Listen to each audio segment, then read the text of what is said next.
Hello बच्चों, welcome to Amazon Academy. A very happy learning session बच्चों। आज का जो हमारा टॉपिक है दैट इज़ हाइड्रोजन स्पेक्ट्रम। तो बच्चों let us see what we are going to discuss in this. तो बच्चों इसमें हमारा स्ट्रक्चर जो है that is we are going to discuss the spectral series of hydrogen atom. और उसमें जो सीरीज होती हैं लाइमन, बामर, पास्चन, ब्रैकेट और फंड, तो इनको हम बच्चों डिस्कस करने वाले हैं। So let us go to the spectral series of hydrogen atom. तो बच्चों जैसे कि आपको दिख रहा है यहाँ पे we have drawn a spectral series and the idea behind this is what does it represent. तो बच्चों इसको हम समझते हैं कि हाइड्रोजन एटम में हमें पता है कि n=1 जो है that is the most stable orbit, जिसमें इलेक्ट्रॉन जो है काफ़ी मतलब इसी में एग्जिस्ट करता है, right. But due to some energy अगर आपने इलेक्ट्रॉन को दी और वो एक्साइट हो गया, तो अगर इलेक्ट्रॉन हायर एनर्जी स्टेट्स में चला गया, तो क्या होगा। तो बच्चों एनर्जी आप अगर एक्स्ट्रा दे दोगे इलेक्ट्रॉन को और वो हायर एनर्जी स्टेट में चला गया, तो it is possible that there are other orbits as well, जैसे बोर्स मॉडल में था कि वो हायर एनर्जी स्टेट पे चला जाए। But these states are unstable. Okay, so these states are relatively unstable. और उसकी वजह से बच्चों इलेक्ट्रॉन को जैसे ही मौका मिलेगा it will have the opportunity to come down, it will, right. तो once it comes down to the stabler orbits, तो उसमें बच्चों क्या होगा, there is energy difference. And as we have discussed in postulates of Bohr's model, तो बच्चों energy difference की वजह से यहाँ पे क्या करेगा, इधर एक फोटोन रिलीज होगा, इलेक्ट्रोमैग्नेटिक रेडिएशन रिलीज होगी। और वो जो स्पेक्ट्रम ऑफ रेडिएशन जो हमें मिलती है of a particular frequency, they become a part of the spectral series of hydrogen atom. तो बच्चों सारी फ्रीक्वेंसीज नहीं मिलती हमें, सारे वेवलेंथ नहीं मिलती, बट ये जो एनर्जी डिफरेंस है उसके करस्पॉन्डिंग जो हमें वेवलेंथ्स मिलेंगी that become a part of the spectral series. और इसी हिसाब से आप अगर इसमें बच्चों नेम्स देखें, तो n=1 सॉरी, तो जो स्टेबलेस्ट ऑर्बिट इनफैक्ट, तो that is corresponding to n=1। So if there is excitation and then the de excitation में फाइनल जो बच्चों ऑर्बिट है दैट इज n=1, तो वो जो करस्पॉन्डिंग सीरीज होगी वो सब लाइमन सीरीज का पार्ट बनेगी। सिमिलरली हम देख सकते हैं कि अगर n=2 फाइनल स्टेज है जहाँ पे इलेक्ट्रॉन डी एक्साइट होकर आ रहा है, तो उसके करस्पॉन्डिंग जो हमें वेवलेंथ मिलेगी that will be corresponding to the Balmer series. n=3 इज पास्चन, सिमिलरली 4 के लिए ब्रैकेट और 5 के लिए फंड। तो बच्चों इसको हमें एक एक करके डिस्कस करना है। It looks quite logical, but इसको हम एक बार डिस्कस करते हैं बच्चों। So Lyman series, now Lyman series is quite popular, I think Lyman and Balmer ये दोनों सबसे इंपॉर्टेंट स्पेक्ट्रल सीरीज है जो हमें ध्यान रहनी चाहिए। तो इसमें बच्चों क्या है, Lyman series consists of wavelengths which are emitted when electron jumps from a outer orbit to the first orbit. तो बच्चों इसका मतलब इसमें n=1 जो है that is the final orbit, right. और n=2, 3, 4 and so on, it will go up to it can go up to infinity है, ideal situation में ऐसा पॉसिबल है। तो बच्चों इसमें क्या होता है कि जैसे सपोज n=2 के corresponding you have a spectral line, right. तो ये बच्चों हमारी फर्स्ट स्पेक्ट्रल लाइन हो जाएगी इस सीरीज़ की। और इसमें हम अगर बोलना चाहें तो एक जनरल फॉर्मूला लिखते हैं पहले, तो 1/λ आ जाएगा बच्चों r(z²) 1 यू नो n1²। तो फाइनल ऑर्बिट तो बच्चों हमारा फिक्स है 1। और जो जहाँ से ये डी एक्साइट होगा उसका हम यहाँ पे n प्लेस कर देंगे। तो जो फर्स्ट लाइन होगी बच्चों इसमें, जिसको मैंने ड्रॉ भी किया है लेफ्ट में, उसके लिए 1/λ किसके बराबर होगा। तो हम हाइड्रोजन एटम की बात कर रहे हैं तो z²(1). और यहाँ पे बच्चों n जो है उसकी वैल्यू 2 हो जाएगी, so that is nothing but 1 - 1/4। तो बच्चों लैम्डा की वैल्यू आ गई, दिस इज 3/4। तो ये बच्चों आ गया 4/3r, राइट। अब बच्चों इसमें रिडबर्ग्स कांस्टेंट हमें पता है, it's approximately 1.1 into 10⁻⁷। So once you put that, this approximately gives us 1200 angstrom approximately, right. तो बच्चों ये जो हमें वेवलेंथ मिल रही है, श्योरली ये विजिबल में नहीं आती। इनफैक्ट अगर हम देखें यहाँ पे मेंशन भी है, सो लाइमन में the radiations that you get are all in ultra violet zone, right. तो ये यूवी रेडिएशन है बच्चों। ऐसी अगर मैं लिमिटिंग केस लूँ, इसमें लिमिटिंग जो रेडिएशन होगी, लिमिटिंग मतलब एंड वाली, तो वो क्या होगी बच्चों, वो n=3 के करस्पॉन्डिंग नहीं है, वो इनफैक्ट n=∞ के करस्पॉन्डिंग है। तो ये हमारे लिए लिमिटिंग सिचुएशन बन रही है बच्चों। तो उसमें लैम्डा जो है वो क्या होगा, so we can use the same formula, और 1² माइनस 1/∞। तो बच्चों उसके करस्पॉन्डिंग लैम्डा आ जाएगा 1/r। And if you calculate this approximately it is 900 Armstrong, है ना, 912 के आसपास आता है। So it's approximately, approximate values बता रहा हूँ आपको, तो ये बच्चों अगेन अल्ट्रावायलेट में ही है, राइट। तो लाइमन की जो सारी सीरीज स्पेक्ट्रल लाइंस बनेंगी वो सब इन्हीं दो वैल्यूज़ के बीच में रहेगी। तो इतना हम आइडिया रखें कि यूवी रीजन में रहती है और कैलकुलेशन भी बड़ी ईजी है। अब अगर सेकेंड लाइन पूछ ले उसका लैम्डा क्या होगा, तो हमें बस यहाँ पे n को 2 की जगह 3 रखना है, राइट, तो उससे आ जाएगा। सिमिलरली बच्चों हम बामर सीरीज की बात करें, this is even more important.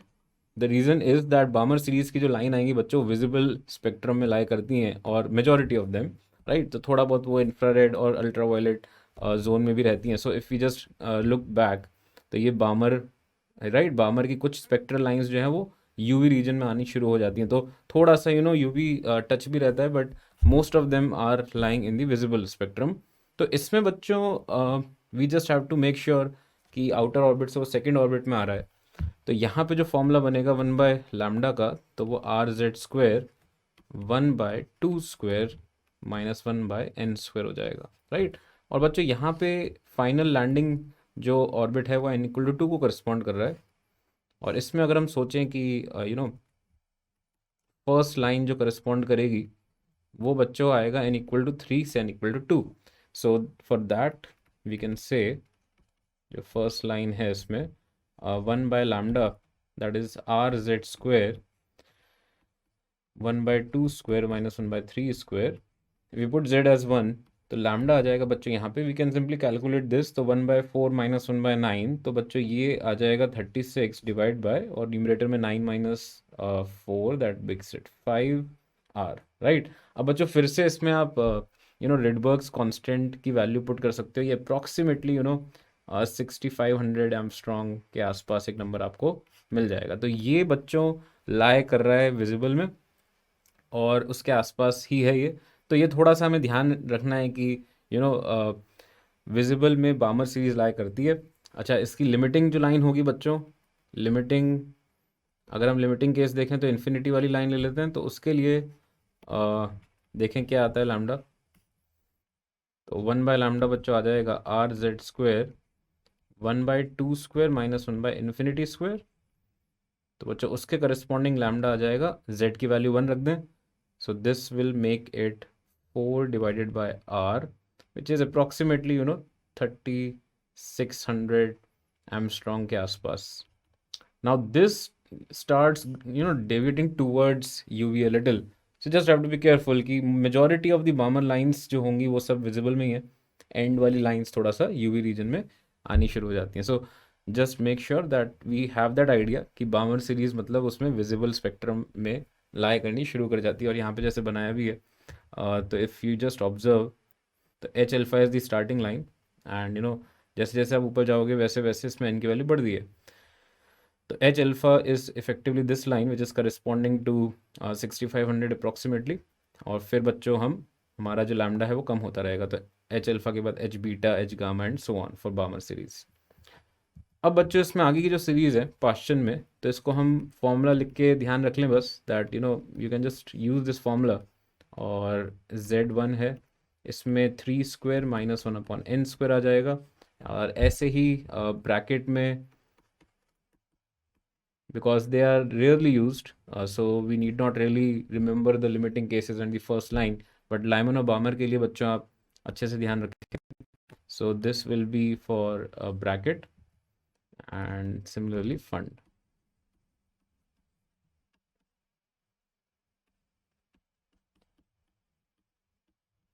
तो बच्चों ये फॉर्मूले हमें इसमें ध्यान रखने। For bracket Paschen I think that will be enough, but for Lyman and Balmer try to remember the limiting lines and the first line. तो बच्चों इस पर क्वेश्चन देखते हैं अब। तो क्वेश्चन पहला देखते हैं बच्चों, डेट 2011 में आया हुआ क्वेश्चन है। The wavelength of the first spectral line of the Balmer series is this, just like we discussed around this number. The wavelength of the second spectral line पूछी है बच्चों, और हीलियम आयोनाइज्ड हीलियम एटम है।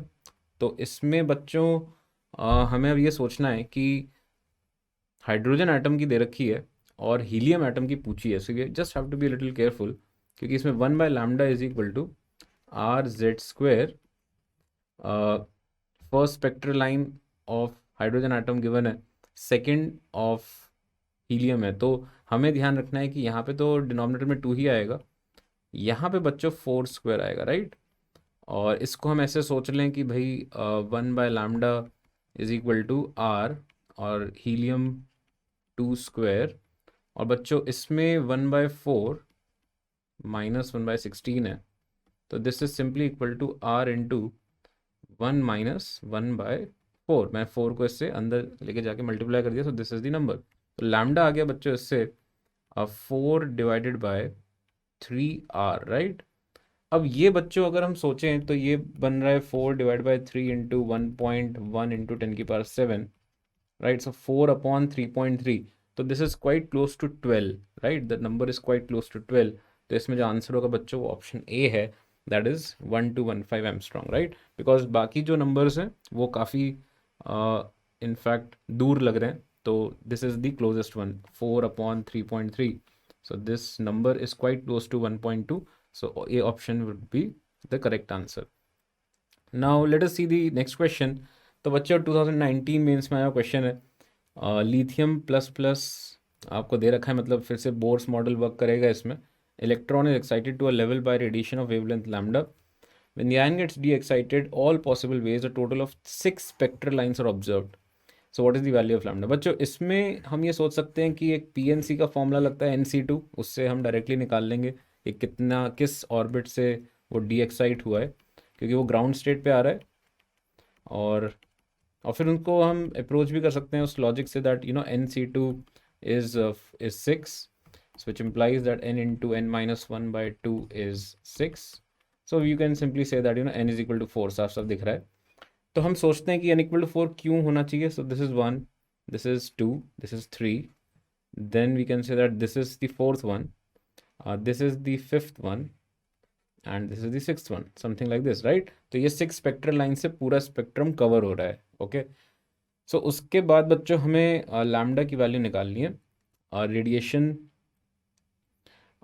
जिसमें first Bohr orbit से वो excite हो गया। सो इफेक्टिवली हमें जो बच्चों निकालना है आंसर, वो फिर से फॉर्मूला यूज़ करना है जिसमें रिडबर्ग्स कांस्टेंट इन्वॉल्व होगा, और जेड स्क्वायर का ध्यान रखते हुए we have to be a little careful. और यहाँ पे बच्चों इस तरह का फंक्शन बन जाएगा। So we can simply say that 1/λ is equal to R into, now lithium will be 3, उसका एटॉमिक नंबर विल बी 3, तो यहाँ पे आ जाएगा बच्चों 15/16, राइट। और अब अगर हम सोचें बच्चों, इसमें रिडबर्ग्स कांस्टेंट इज उसमें 1.1 का फैक्टर आता है, तो ये into 9 approximately this is going to be 10। तो जब लैम्डा को मैं देखूंगा बच्चों, तो उसमें 16/15 का फैक्टर है ना, 16/15 is quite close to 1.08, right. तो 10.8 सीम्स द करेक्ट आंसर। आप इसे सब्सटीट्यूट करके भी आंसर निकाल सकते हो एग्जैक्ट वैल्यू, बट हम ऑब्जर्व करके भी बता सकते हैं कि यही इसका सही आंसर होगा। तो बच्चों एक और क्वेश्चन देखें इसमें। तो बच्चों इसमें जो क्वेश्चन में दे रखा है कि एक हाइड्रोजन लाइक आयोनाइज्ड एटम है विद एटॉमिक नंबर Z, उसमें एमिशन स्पेक्ट्रा हो रहा है, and the photon emitted from this to this transition. तो बच्चों फिर से हमें फॉर्मूला वही लिखना है जिसमें एनर्जी इन्वॉल्व होगी, और 13.6 eV का यूज़ करना है। तो बच्चों इसमें एनर्जी जो है फ्रॉम 2 to 1 ट्रांजिशन वो कितनी एमिट होगी, 13.6 into Z square, 13.6 into Z square 1/1 square minus 1/2 square. And similarly बच्चों एनर्जी जो 3 से 2 के ट्रांजिशन में होगी, एग्जिस्ट करेगी, तो वो आ जाएगा इस फॉर्मूले से। अब इन दोनों का डिफरेंस जो है बच्चों, उसको उन्होंने बोल रखा है 74.8, राइट। तो ये एक्चुअली ज़्यादा है और होनी भी चाहिए, और ये कम है, right. So we can simply say that this number is 3/4। तो 13.6 जेड स्क्वेयर कॉमन आ गया, 3/4 माइनस ये नंबर बच्चों देखें तो इसको मैं सिंपली यहाँ पे ऐसे बोल सकता हूँ दैट इसको इधर 1/4 प्लस 1/9 ऐसे लिख लेते हैं, और इसको हम इक्वेट कर देते हैं 74.8 के। अब बच्चों मैं इसको सॉल्व कर लेता हूँ। तो 13.6 Z square half plus 1/9 is equal to 74.8, and in fact we can just solve this first। तो ये हो जाएगा बच्चों 13.6 Z square and this will be 11 by 18, 74.8. and if you just think about it बच्चों, I think 11 का factor इसमें cancel हो रहा है. पहले 4 का भी ये कैंसिल करते हैं. यहाँ पे 4 से ऐसा कुछ आ रहा है. So this will be 18.7 and then 11 का फैक्टर आप देखेंगे तो 1.7 साफ साफ दिख रहा है. और 1.7 से 3.4 तो 2 बचा. 18 में 2 गया तो 9 बचा. तो z square is 9 which implies z is equal to 3, right? So this is the answer. तो बच्चों I hope you understood what the spectral lines mean. Lyman बामर series हमें ध्यान रखनी है. स्पेक्ट्रल लाइंस के साथ अगर हमें कोई इस तरह का क्वेश्चन मिलता है जिसमें एनर्जी का डिफरेंस करना है, कभी उन्होंने वर्ड्स इस तरह से दे दिए जिसको हमें थोड़ा सा ध्यान रखना है, तो हम उस सिचुएशन में होने चाहिए कि हम क्वेश्चन को सॉल्व कर पाएँ. It's quite straight forward. Chemistry में भी आपके एटॉमिक स्ट्रक्चर में इस तरह के क्वेश्चंस आते हैं. तो it's something which is in 2 subjects which is pretty unique. तो बच्चों, I hope you understood everything and you really like this session. तो ऑल द वेरी बेस्ट बच्चों. Happy learning to all of you. Take care. Bye bye. For detailed videos, daily practice problems and live chat, visit academy.amazon.in or download the app.